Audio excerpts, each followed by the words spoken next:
Never waste a good crisis. And when it comes to the economic crisis, don't waste it when it can have a very positive impact.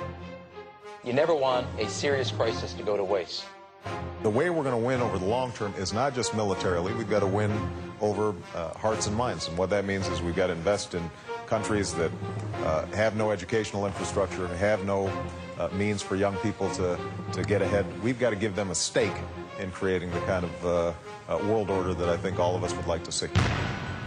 Stay tuned for politics and religion.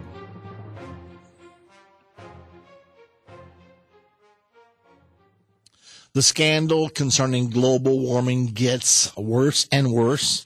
It's now revealed that the climate chief knew of false glacier claims before Copenhagen, but chose to keep it secret.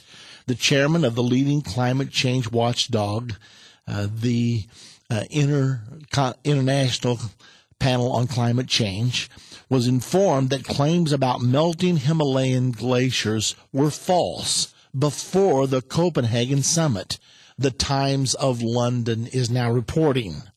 Rajendra Pachauri was told that the Intergovernmental Panel on Climate Change assessment that the glaciers would disappear by 2035 was wrong. But he waited 2 months to correct it. He failed to act despite learning that the claim had been refuted by several leading glaciologists. The IPCC's report underpinned the proposals at Copenhagen for drastic cuts in global emissions. Pachauri, who played a leading role at the Copenhagen summit, corrected the error last week after coming under media pressure. He told the Times on January 22nd that he had only known about the error for a few days. He said, I became aware of this when it was reported in the media about 10 days ago. Before that, it was really not made known. Nobody brought it to my attention. There were statements, but we never looked at this 2035 number. Ask whether he had deliberately kept silent about the error to avoid embarrassment at Copenhagen. He said, that's ridiculous. It never came to my attention before the Copenhagen summit. It wasn't in the public sphere. And yet now the Times of London is reporting that he knew it 2 months ago. So he did know it before Copenhagen. So here's the big question. We're talking about the man who's supposed to be the top climatologist in the world. He's over the International Panel on Climate Change for the United Nations, and this is where all the demands for curbing global warming are coming from, even while we're all down here shivering to death. And so we're looking at this saying, what in the world is going on? Now, it's been revealed for a long time that global warming is the horse that the one-worlders are attempting to ride to their one-world government. They've got a cause that they think people will rally around. Now it all appears on the verge of collapsing.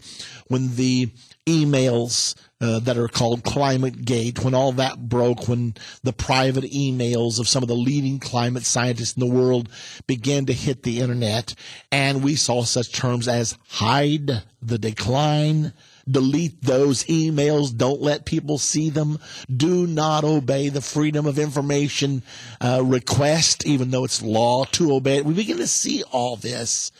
And now then the whole world is saying, you know, I think this whole global warming thing is a fraud.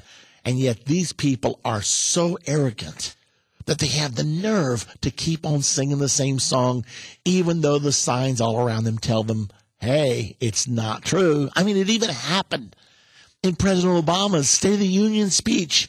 He came on and said, the leading scientists tell us that global warming is true in spite of the skeptics.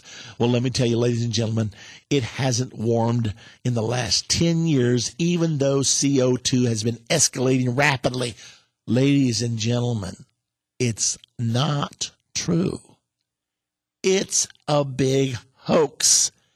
Now, the International Panel on Climate Change has been beating this drum about the glaciers are melting, and they in particular cited the Himalayan glaciers that would be melted by 2005. Well, come to find out, there's not a word of truth to this.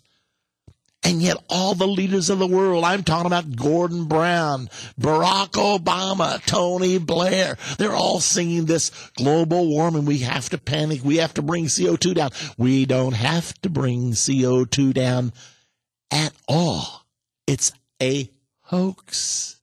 It's not true. They're just afraid that their move toward one world government is going to be delayed because they're losing their cause. The fear factor is slipping from their grasp. They made us all afraid that we were all going to die, and therefore, 40 days to save the world. Remember that speech from Ban Ki-moon, head of the United Nations, 40 days before Copenhagen? What a joke. What a joke.